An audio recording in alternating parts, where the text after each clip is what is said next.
and the Premier Inn Hotel. If you're leaving us here, please remember to take your headphone to enable the ship to be restored.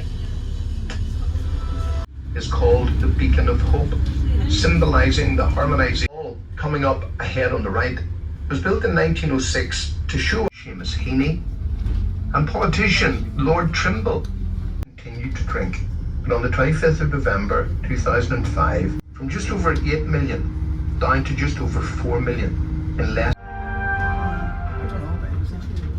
Ladies and gentlemen,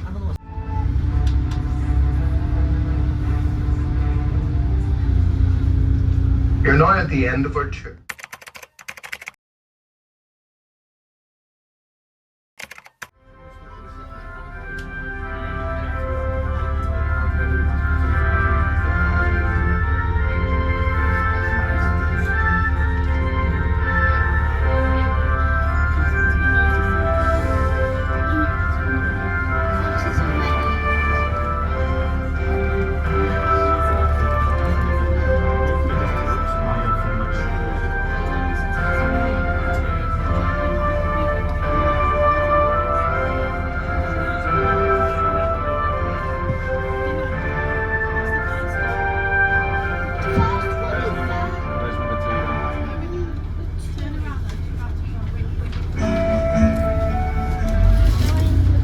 Good morning, ladies and gentlemen, and welcome to the City Sightseeing Tour of Belfast.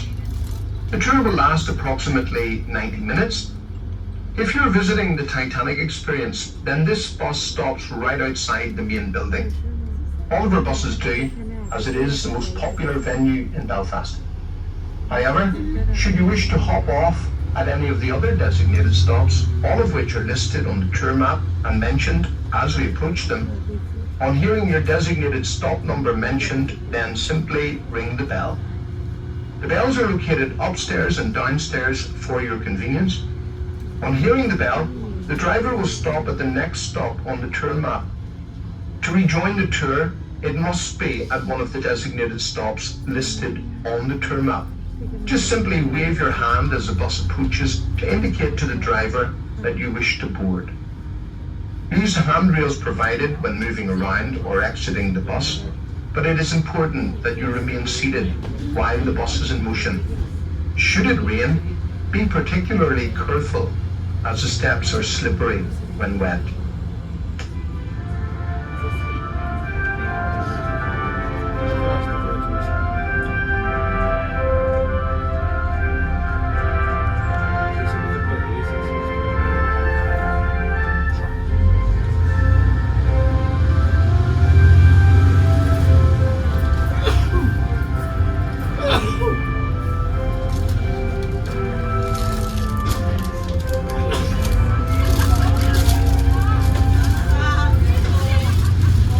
Straight ahead is Belfast's answer to the Leaning Tower of Pisa, the Albert Memorial Clock.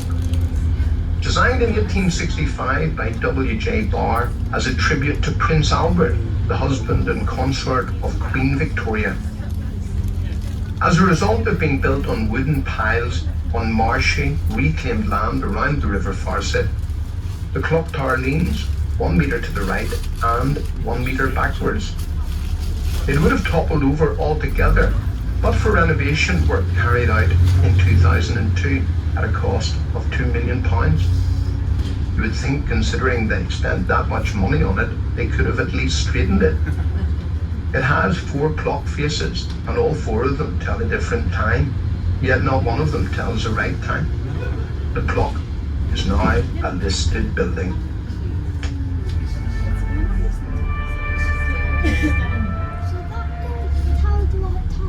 The famous musician Van Morrison was born at 125 Hindford Street here in Belfast.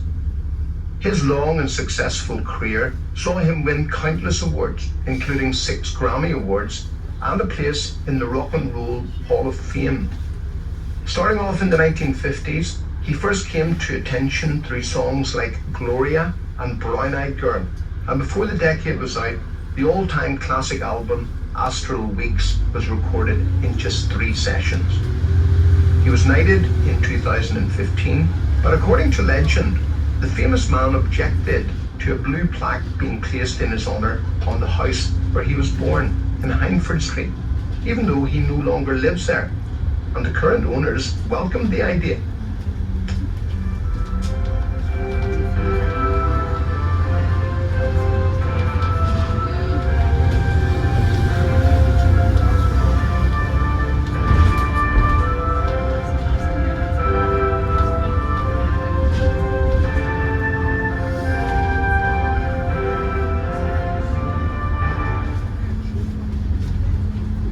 Welcome on board if you're joining or rejoining us here. Just ahead and on the left is a large ceramic fish called the Salmon of Knowledge by Belfast artist John Kindness. It's there to celebrate the return of salmon to the River Lagan. It is also said that if you kiss the Salmon of Knowledge, you will become more intelligent. That's as believable as the story of the Blarney Stone.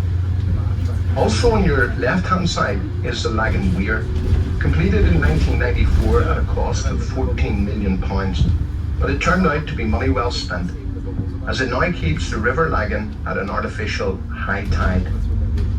Because the river is now cleaner, salmon were able to be reintroduced to the river in 1994, after an absence of over 200 years, and have been returning to breed ever since.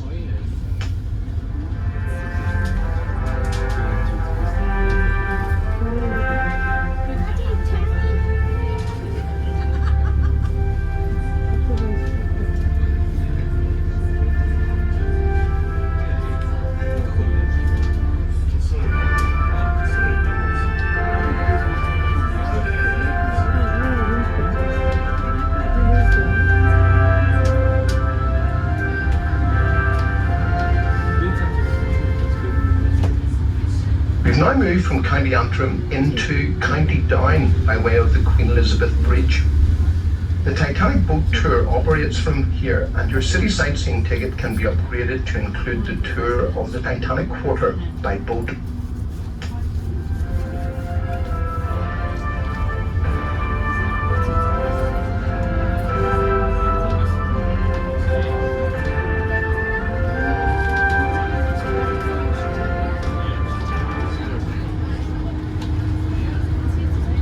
Coming up is our stop for the Odyssey Complex and the Premier Inn Hotel. If you're leaving us here, please remember to take your headphones and all of your belongings with you.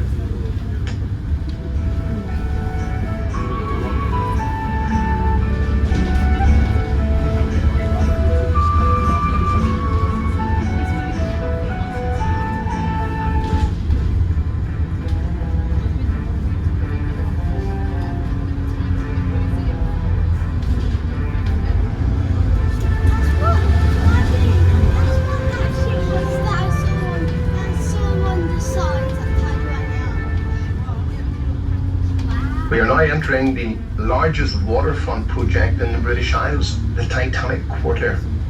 This area was previously known as Queen's Island and was the hub of the Belfast shipbuilding industry. It is now home to the Titanic experience. Ahead on the left is the SS Nomadic, the last of the White Star Line vessels in existence. The Nomadic was built as a tender for the Titanic. Now fully restored to its 1912 luxury, the Nomadic is open to the public. Coming into view is the incredible Titanic experience. The building that's bringing so many more people to Belfast than ever before. Built at a cost of £97 million, it's been worth every penny. It's not a museum, it's an experience, and one that most people won't soon forget.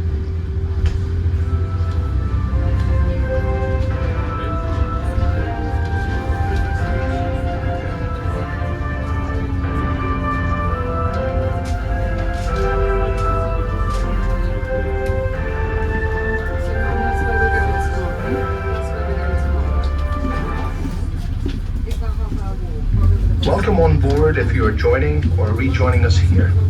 The large red brick building on our left is the original offices of Harland and Wolff. Behind this building, Titanic and Olympic were built side by side. When launched, the Titanic was was the largest ship in the world and the heaviest weight man had ever moved. But Olympic was by far the most successful of the 3 Olympic-class ocean liners launched. After 20 years' service, Olympic had attained the nickname Old Reliable. Look to the left to see where Titanic was launched on the 31st of May 1911.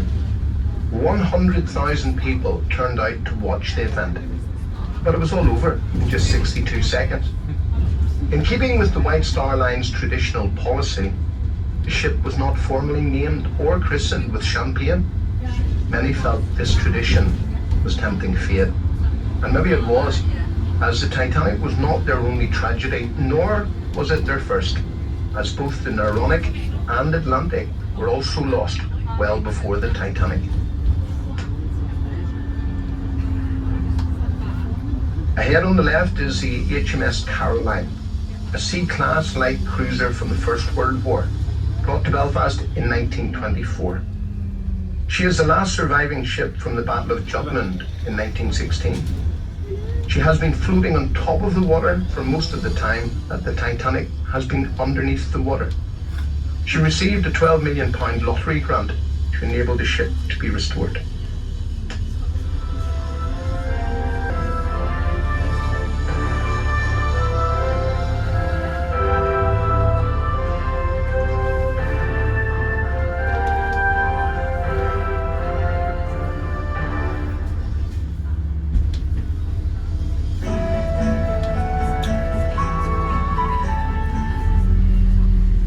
Some of these old buildings here have been found new uses and highlight just how much Belfast has seen its major industries change over the years. One such example is Titanic Studios to the right. It is used by film companies like Universal Studios and was recently used in the HBO series Game of Thrones. Game of Thrones has done a great job in showcasing Northern Ireland's beautiful scenery, as much of the outdoor scenes are filmed on the beautiful North Antrim coast on the route up to the Giant's Causeway. The Tom Hanks produced movie City of Ember was also filmed at Titanic Studios. Tom Hanks and Bill Murray came here after scouring Europe for a set big enough to build the entire City of Ember set inside.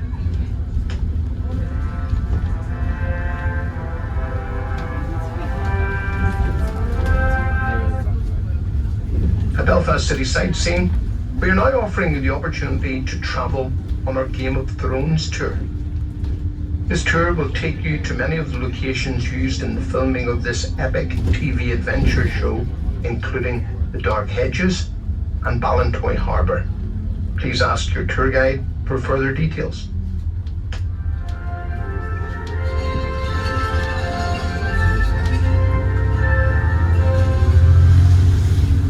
This is our stop for the Titanic experience, and by far our most popular stop. All the buses stop here automatically and usually arrive here at both 5 minutes past the hour and 35 minutes past the hour. The buses only pick up at these gates on this side of the road. On the left are Samson and Goliath, Belfast's twin shipbuilding gantry cranes. Brought to Belfast in 1969 and 1974, they span what was the largest construction dock in the world. It is here Harland the Wolff built the ship, nearly 4 times bigger than Titanic. And yet how many people remember that ship's name? Everyone knows the name Titanic now. But even that wasn't always the case. The interest in Titanic does seem to be directly linked to the films made about her. With the 1958 film A Night to Remember certainly attracting public interest again. Then movies like the James Cameron film Titanic, starring Leonardo DiCaprio and Kate Winslet, brought the Titanic story to a much younger audience. But no matter how the Titanic phenomena came about, it certainly played a big part in the rejuvenation of Belfast. It's another reason for people wanting to visit Belfast.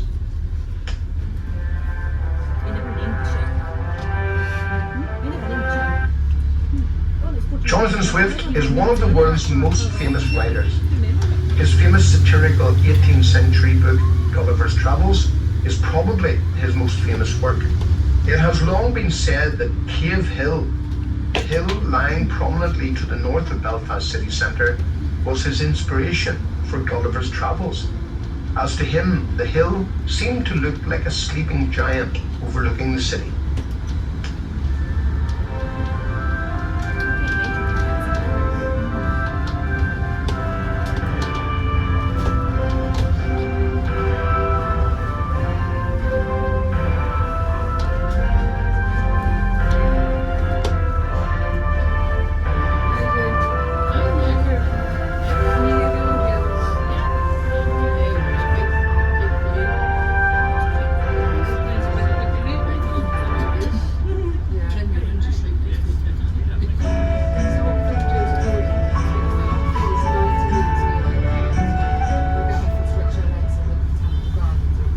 Located down to the left is a latecomer to industrial Belfast, a company called Short Brothers.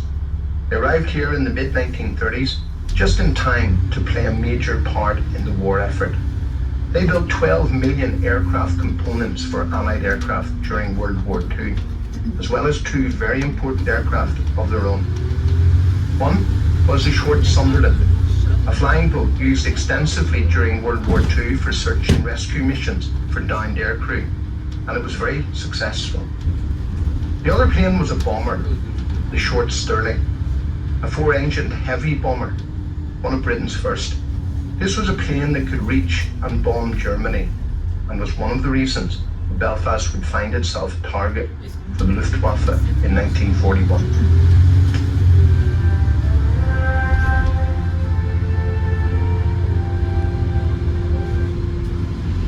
We're about to cross Queen's Bridge, which was opened in 1849, the year that Queen Victoria chose to visit Belfast. It was hoped that she would grant Belfast the honour of city status in recognition of Belfast's remarkable industrial development in the first half of the 19th century. But she only stayed in Belfast for 4.5 hours, and in her haste to leave, she forgot, or probably never intended, to grant Belfast the city status it so craved. Belfast would have to wait nearly 40 years before becoming a city in 1888.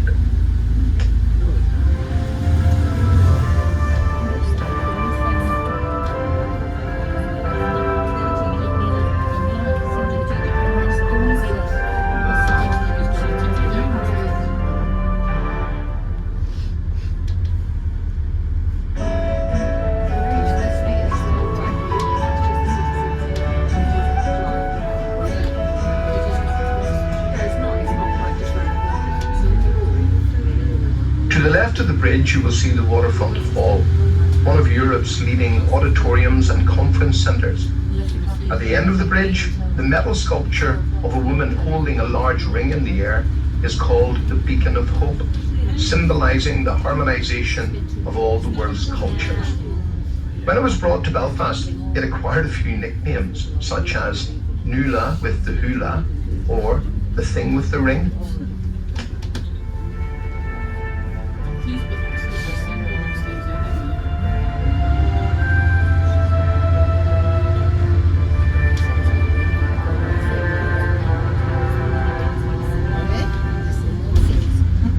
On the right are the Lagan side courts, mostly built from glass, which is a relatively new concept in building here in Belfast.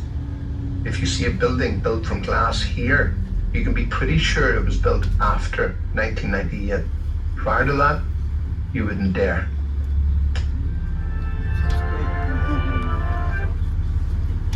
On the right are the Royal Courts of Justice. Because they contain the High Court, they were a major target during the Troubles. They are protected by a blast wall, 10 foot thick in parts, to protect the building from car bombs, the bomb of choice back then.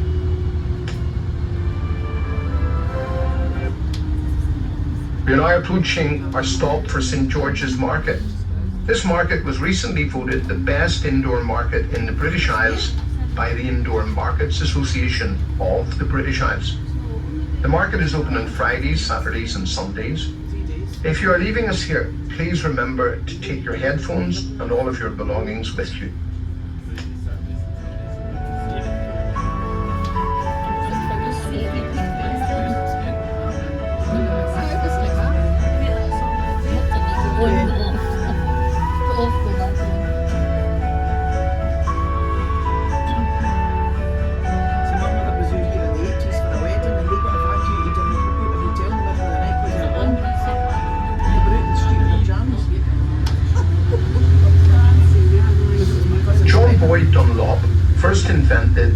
pneumatic tyre, otherwise known as the inner tube, whilst living in Belfast. In 1888, his son was prescribed cycling as a cure for a heavy cold. Whilst watching his son ride his wooden wheeled tricycle up and down the bumpy, cobbled Belfast streets, he came up with the idea of fitting it with inflated tubes made from canvas and liquid rubber. He patented his invention using the word pneumatic later the same year. This was the beginnings of the Dunlop brand, now familiar worldwide.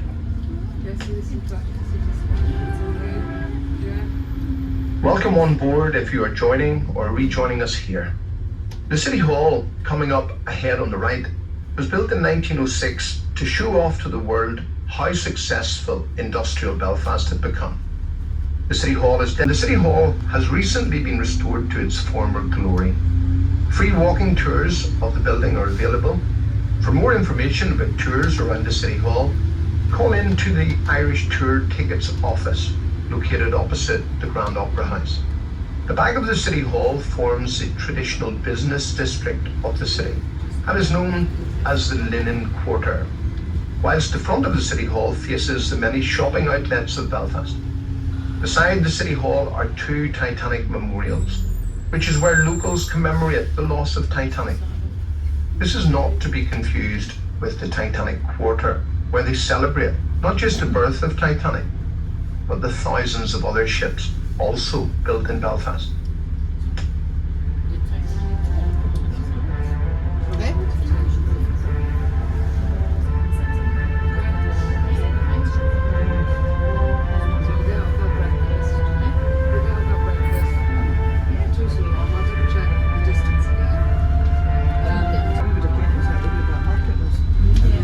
We are approaching our stop for the Irish Tour Tickets Tourist Information Centre, the Crown Bar, the Europa Hotel, the Grand Opera House, and the bus and train stations.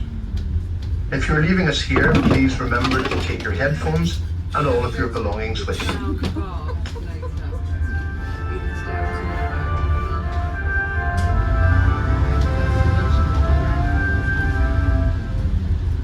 Welcome on board if you are joining or rejoining us here. This area was once the main nightlife area in the city, and it still retains some great venues at the city end of the street. Popular bars include Robinson's and the world-famous Crown Bar. The Crown is owned and managed by the National Trust and is preserved and protected as an important historical site. It has retained the wood panelling and small drinking booths called snugs that give it the authentic Belfast appearance. The ornate tilework on the exterior and the floor mosaics make it a very special Belfast institution. Facing the Crown stands the Europa Hotel. This famous hotel was the only hotel in the city during the Troubles and was bombed 43 times during that period. Very few visitors came to Belfast then, and the bulk of its guests were journalists and visiting politicians. It was constantly rebuilt after each attack and is now recognised as one of the finest hotels in the region.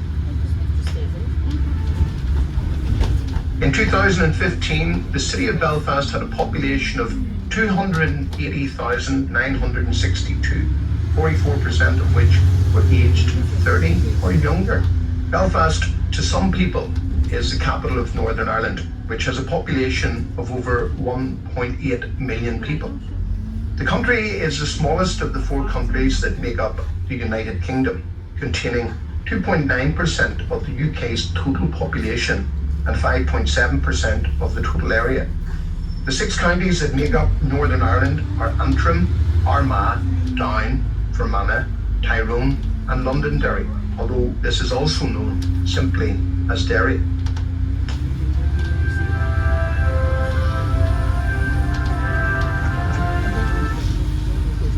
We are coming into what's become known as the Golden Mile. It is so named because this area offers the best selection of pubs, clubs and restaurants in Belfast. Some of the pubs have very strange names, but this is all part of the area's charm. There is also a wide selection of cultural cuisine. Indian, Italian, Chinese, Japanese, Nepalese.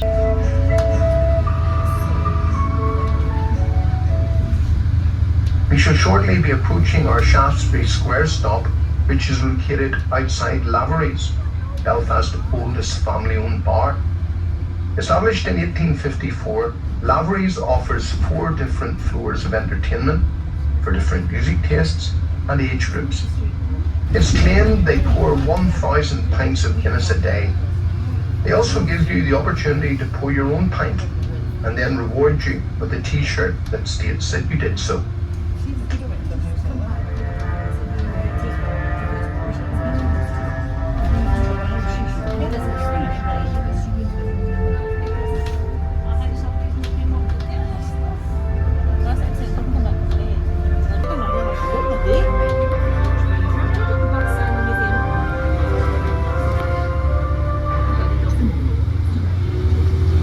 Welcome on board if you're joining us or rejoining us here. Further ahead on the left is Queen's University, Belfast. Opened in 1849 as Queen's College, Belfast. The university offers academic degrees at various levels and has a large number of now famous alumni, including the former President of Ireland, Mary McAleese, Nobel Prize winning poet Seamus Heaney, and politician Lord Trimble. Actor Liam Neeson also attended Queen's for a short time. Queen's is the largest landowner in Northern Ireland. In 2015, the student population was just under 25,000, with 8,000 of them coming from outside Northern Ireland. It's testament indeed to the success of Northern Ireland's peace process.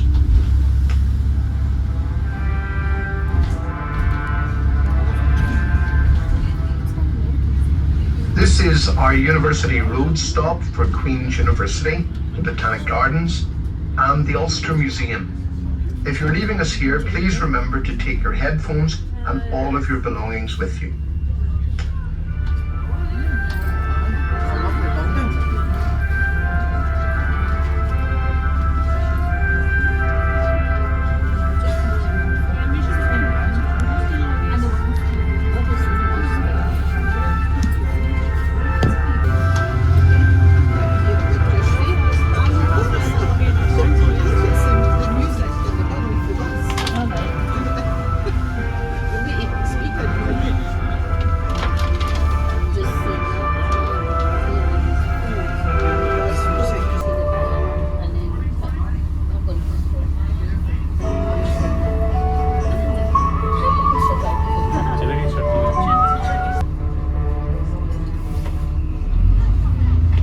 Coming up ahead on the left is the beautiful Botanic Garden, which is also home to the brilliant Ulster Museum, which was recently voted one of the best museums in the British Isles by the museums of the British Isles themselves. The museum entrance is also the entrance to Botanic Gardens, which is a beautiful part of Belfast. Looming above the entrance is the statue of Lord Kelvin, one of the greatest thinkers of all time. He was born in Belfast, educated in Glasgow, but is buried in Westminster Abbey.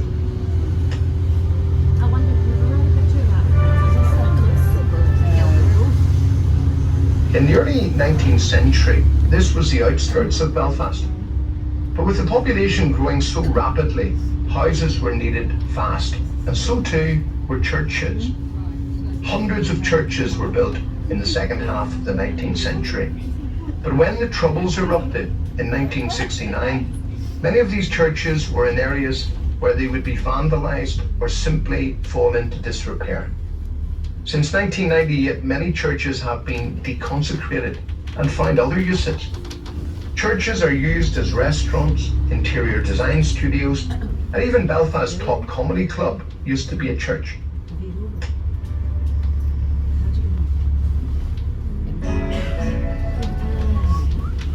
Belfast gained city status in 1888, and much of the city is named after the British monarchy.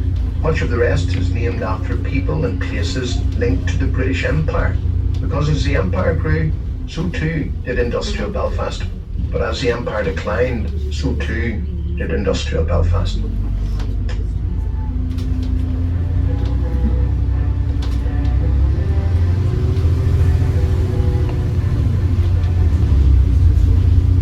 You're approaching our Eglantine Avenue stop for the Malone Lodge Hotel. If you're leaving us here, please remember to take your headphones and all of your belongings with you.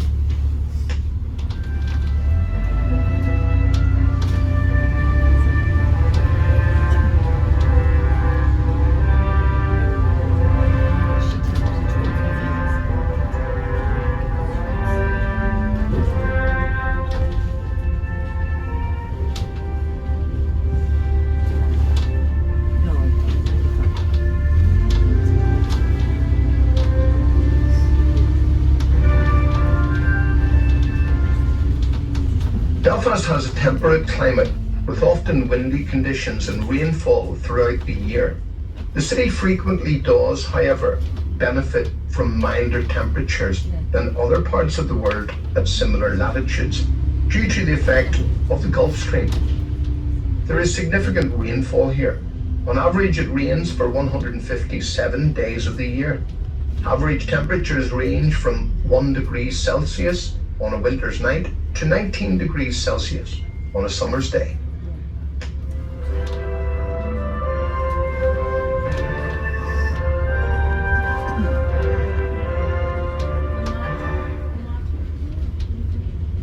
Did you know that there is still a law in place forbidding the export of potatoes from Northern Ireland? According to the Marketing of Potatoes Act, footballer George Best was born on the 22nd of May 1946, but began his professional career in England playing for Manchester United at the age of 17. He quickly became a legendary player, scoring 179 goals in 470 games over 11 years.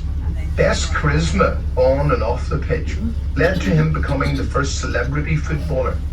He lived a flamboyant and extravagant lifestyle, which led to troubles in his private life, including, most notably, alcoholism. He was involved in several other controversies throughout his adult life, including trouble with the law, when he was sentenced to 3 months imprisonment for drunk driving and assaulting a police officer. Owing to his alcoholism, Best struggled with health problems later in life, and in 2002 received a controversial liver transplant on the NHS.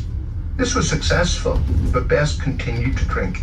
But on the 25th of November 2005, George Best sadly passed away from multiple organ failure. When speaking of his life, George once said, "I spent a lot of money on booze, girls, and fast cars. The rest, I just squandered." But despite his controversial lifestyle, he will be remembered as one of the greatest footballers in history and a son of Belfast. One of the biggest tragedies of his life is that despite playing for the Northern Irish national team on 37 occasions, Best never got to play for his country in the World Cup finals.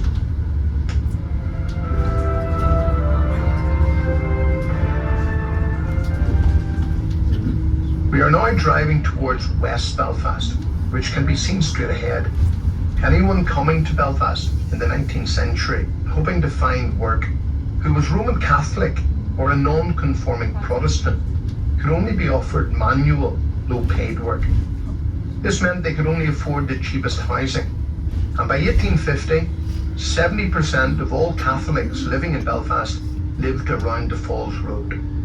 For non-conforming Protestants, it usually meant living in an area like the Shankill Road.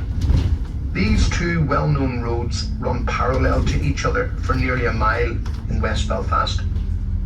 Religious tension had been erupting into violence there since the 1840s.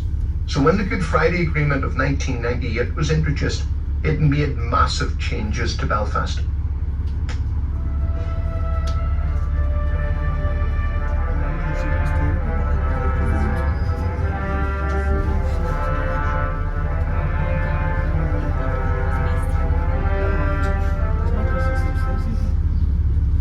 The names of the city and county of Derry, or Londonderry, are the subject of a naming dispute between Irish nationalists and unionists. Generally, although not always, nationalists favour using the name Derry and unionists using Londonderry. The naming debate became particularly politicised at the outset of the Troubles. with the mention of either name identifying the speaker with one of Northern Ireland's two main communities. Legally, the city and county are called Londonderry, but you may well spot the odd street sign that has the word London daubed over with black paint.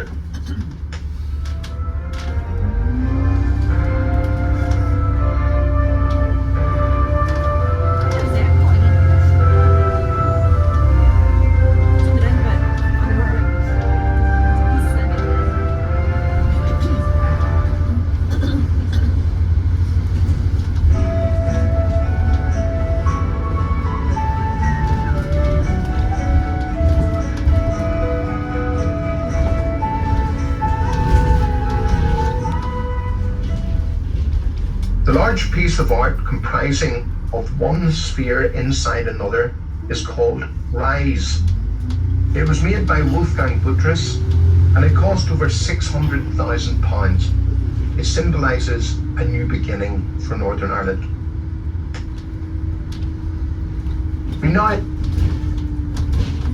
During World War II, it was obvious to everyone that Belfast would be a target for the Germans.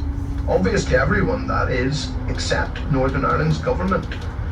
They left the industries in Belfast virtually defenceless, and when the Luftwaffe arrived over the skies of Belfast in April 1941, they came in virtually unopposed. They were targeting the shipbuilding and aircraft industries initially, but Belfast would end up suffering terribly, with more fatalities in one night of intense bombing than any other city in the British Isles except for London. The decline of Belfast's industrial sector continued after the war, and by 1969 it was but a shadow of its former self. To make matters worse, Belfast was about to enter a dark period of time that some referred to as the Troubles, the conflict, or the war.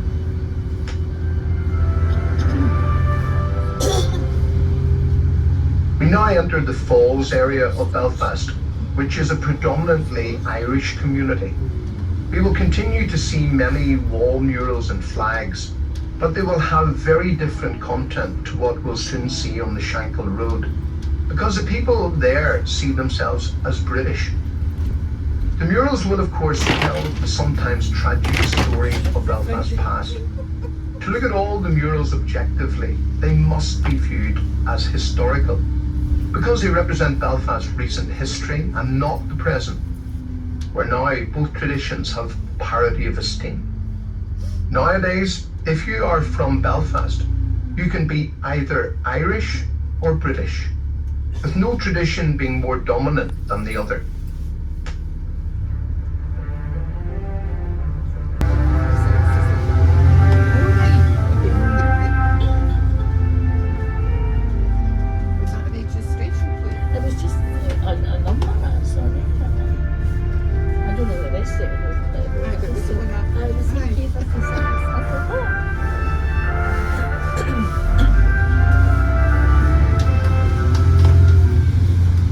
We are now entering another of the 7 quarters of Belfast, the Gaeltacht Quarter.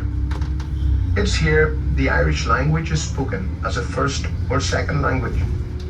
This area was named the Gaeltacht in 2002 and was the last of the Belfast quarters named. Right up until the 19th century, the Irish language was the most widely spoken language in Ireland, and it wasn't just spoken by one religion either. However, the Irish famine and its aftermath saw the population of Ireland plunge from just over 8 million down to just over 4 million in less than 60 years. And many of those leaving were Irish speakers. By the start of the 20th century, the use of the Irish language was in free fall decline.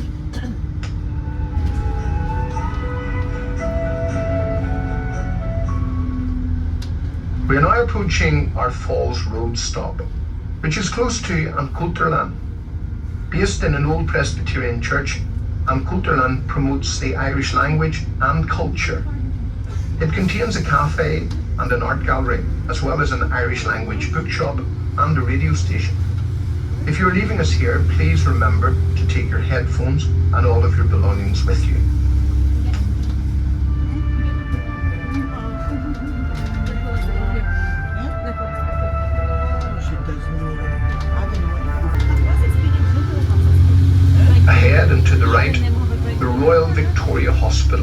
or simply the Royal, as it's known in Belfast, is one of three major hospitals in the city. Completed in 1906, it claims to be the first air-conditioned public building in the world. The Royal played a vital role in the front line of the Troubles and developed many surgical techniques on wounds sustained through violence.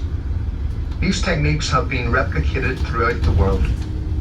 Frank Pantridge, the father of emergency medicine, was a cardiac consultant at the hospital for over 30 years. During his time at the Royal, Pantridge introduced the modern system of CPR and developed the portable defibrillator.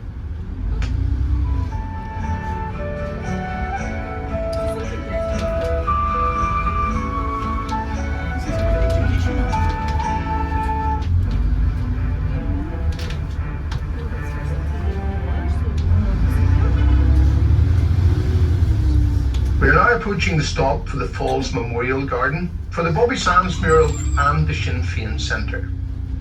If you're leaving us here, please remember to take your headphones and all of your belongings with you.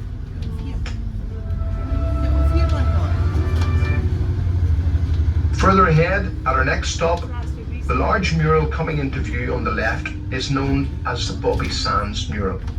You will need to look over your left shoulder to see it, as it is painted on the gable wall of the Sinn Féin headquarters.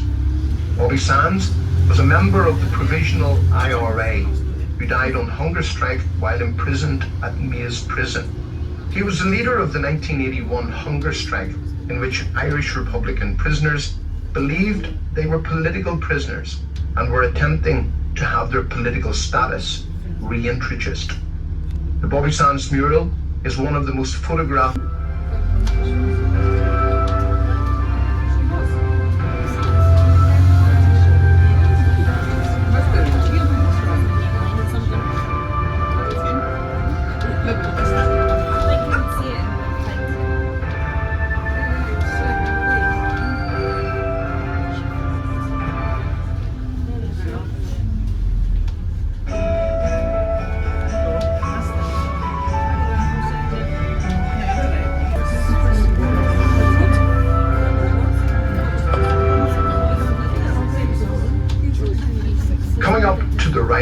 is the Memorial Garden for the IRA's D Company, and on it is a very famous piece of Irish literature. Ireland, unfree, shall never be at peace. These are the words poet Patrick Pearse spoke at the funeral of Fenian leader Jeremiah O'Donovan Rossa. Today, Pearse's funeral oration is considered one of the most important speeches in 20th century Irish history.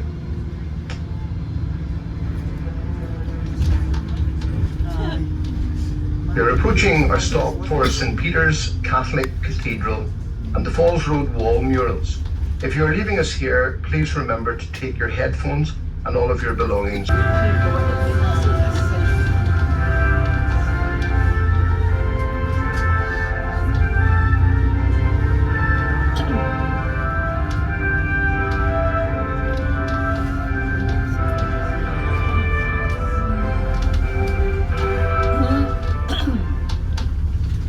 The International Wall up ahead is a series of murals that the nationalist people of the area sympathise with or support.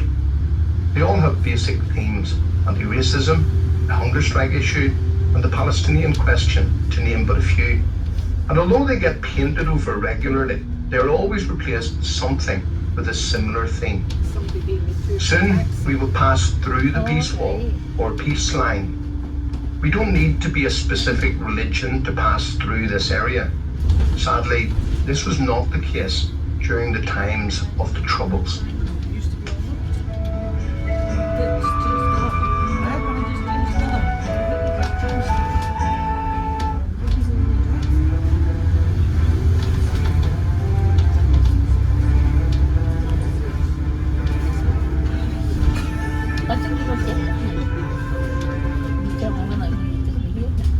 The original Belfast Castle was built on the banks of the River Farset by Arthur Chichester in the 17th century.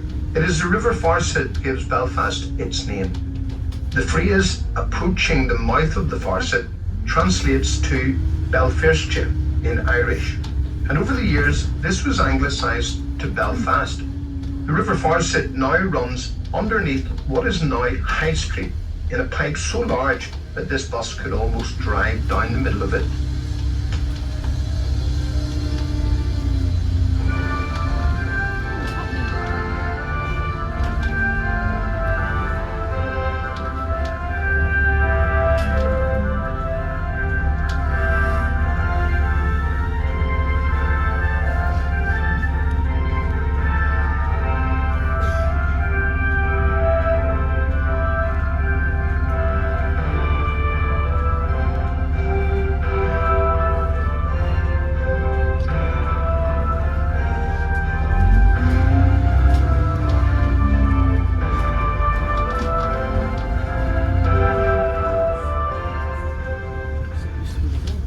The peace wall we are approaching ahead on the left is one of many, and is a real symbol of the division in Belfast past, but it's now taking on a new role.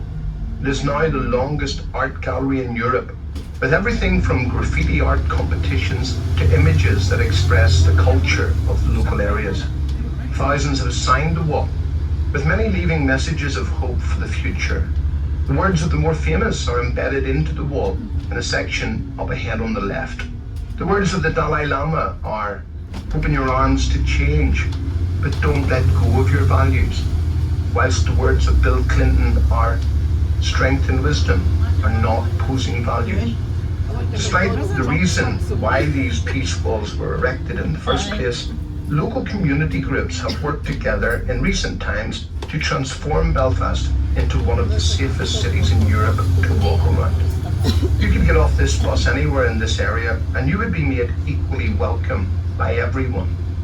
They really are some of the friendliest people you'd hope to meet.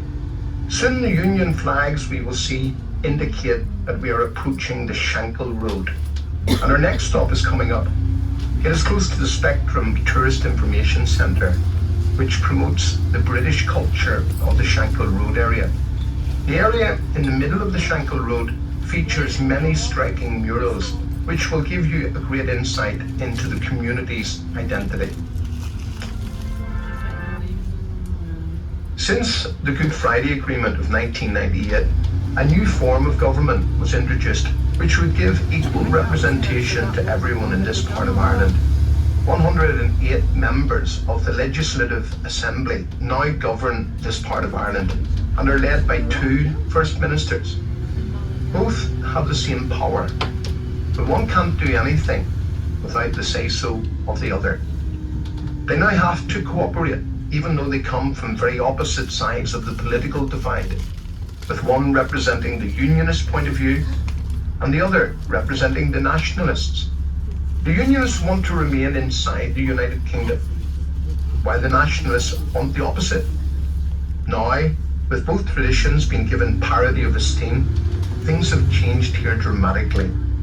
The Nationalist, who feels his identity as Irish, has an Irish passport, while the Unionist, who feels his identity is British, has a British passport, where having both passports is also an option.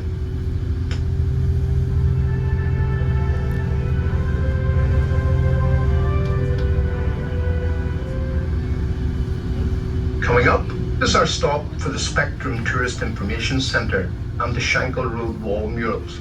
If you're leaving us here, please remember to take your headphones and all of your belongings with you.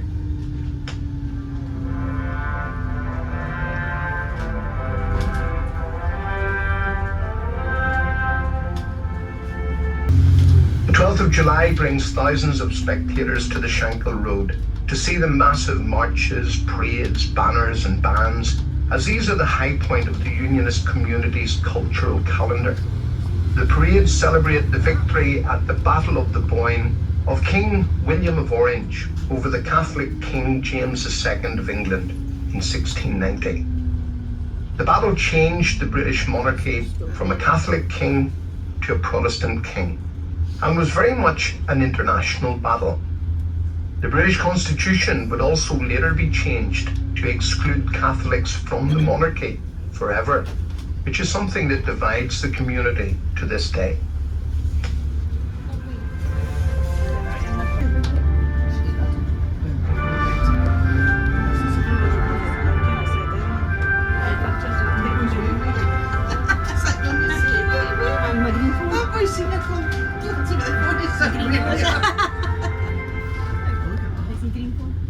Ahead on the left and to the right, there are many murals depicting the British royal family, which shows that this community has a great sense of British identity.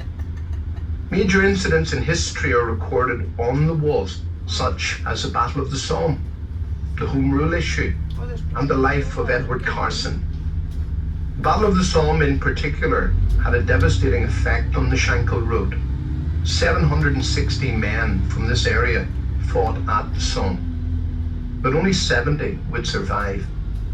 Even for World War I, that was a very high mortality rate. The story of those who fought at the Battle of the Somme, known as the Shankill to the Somme, is recorded in a series of informative murals on the left-hand side.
We are approaching our stop for the Shankill Memorial Garden for the World War II and Queen Elizabeth II wall murals.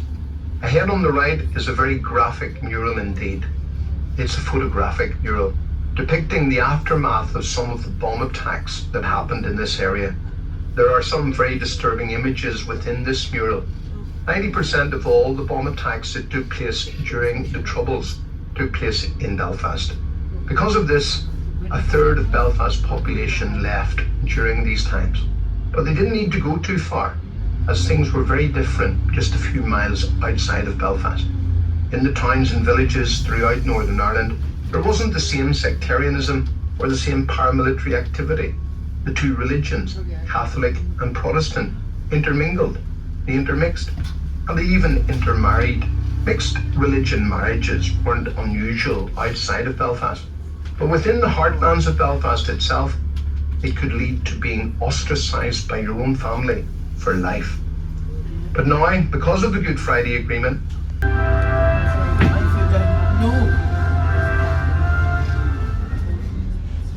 one of Belfast's greatest literary sons was C.S. Lewis, famous for his Narnia books, which have been translated into more than 30 languages and sold millions of copies around the world. When Lucy first discovers Narnia in The Lion, the Witch and the Wardrobe, she sees Mr. Tumnus standing by an old lamppost. It is said this lamppost was inspired by one on the driveway to Campbell College, which we pass on our tour. C.S. Lewis was great friends with J.R.R. Tolkien, writer of The Lord of the Rings, and they were both lecturing at Oxford University. Lewis was unfortunate to die on the same day as US President John F. Kennedy, so was not as honoured as he might have been when he died. However, in 2013, on the 50th anniversary of his death, a memorial was put up in his honour in Poets' Corner in Westminster Abbey in London.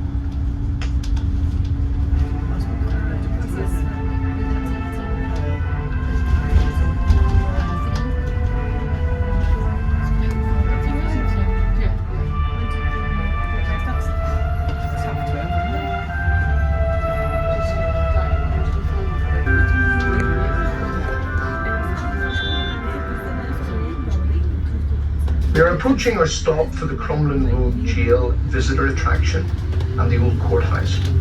If you're leaving us here, please remember to take your headphones and all of your belongings with you.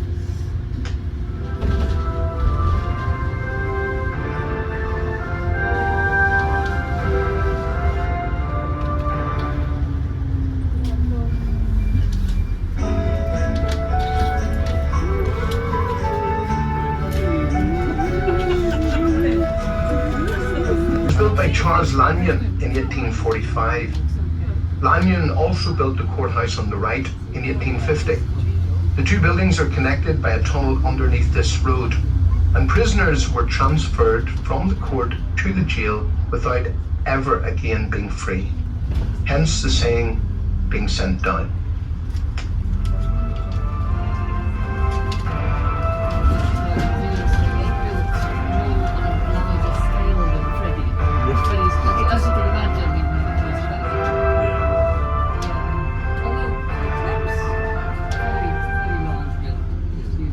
Ahead on the left is the Mater Hospital. Some call it the Mater, and some call it the Mater.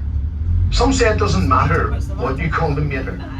Thankfully, it doesn't matter nowadays, although it certainly did in the past, because the way you talked was a giveaway to your religion.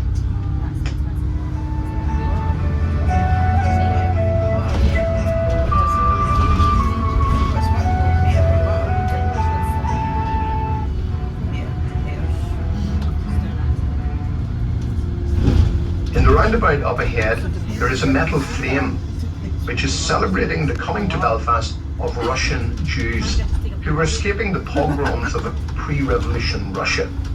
The Jewish community here had started to thrive in Belfast by the mid-19th century, playing a major part in the industrialization of the linen industry here.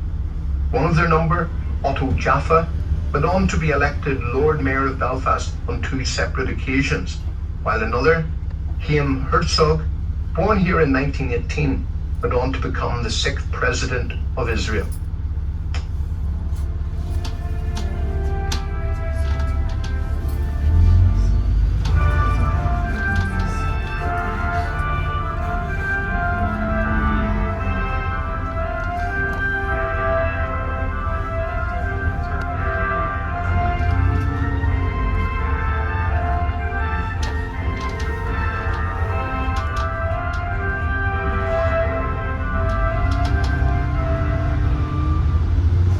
Ahead on the left is Belfast's first poorhouse, built in 1774 by the Belfast Charitable Society, and one of Belfast's few remaining Georgian buildings.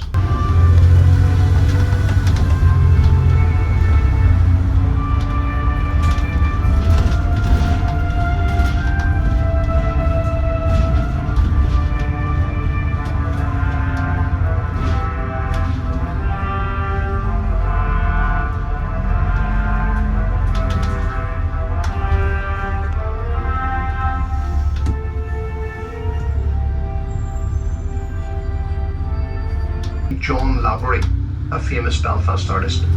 They make up a triptych called The Madonna of the Lakes, worth approximately £3 million. If you're leaving us here, please remember to take your headphones and all of your belongings with you.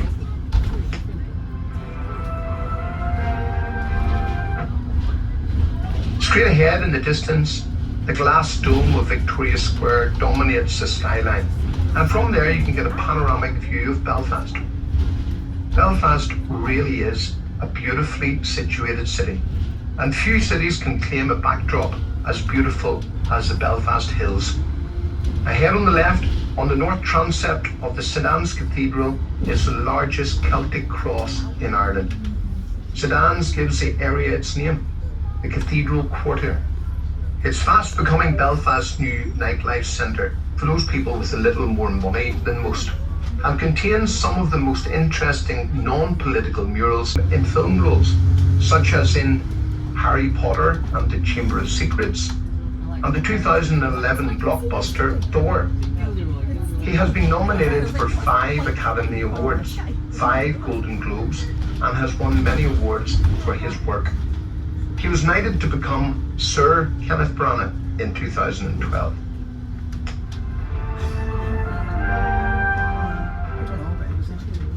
Ladies and gentlemen, Belfast City Sightseeing can also offer you a full day trip to the Giant's Causeway and North Antrim coast. This tour takes in one of the most rugged and beautiful coastlines in the world and offers you the opportunity to visit one of the 8 wonders.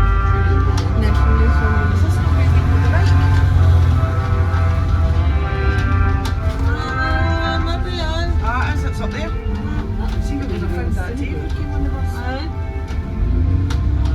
That would have been a sensible thing. That is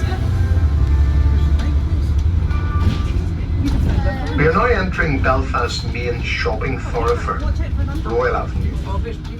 Royal Avenue was very badly damaged during the Belfast Blitz and also a major target during the Troubles. It still, however, retains some of its Victorian past.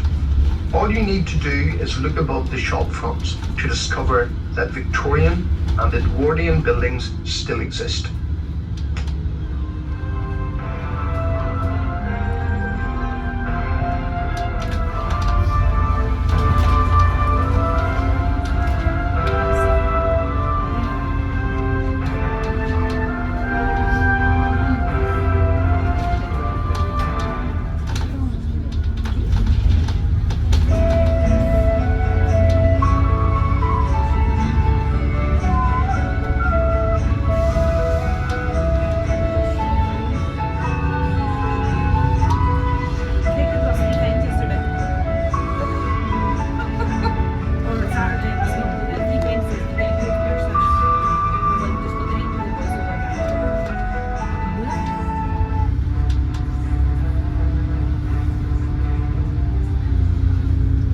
You're now at the end of our tour.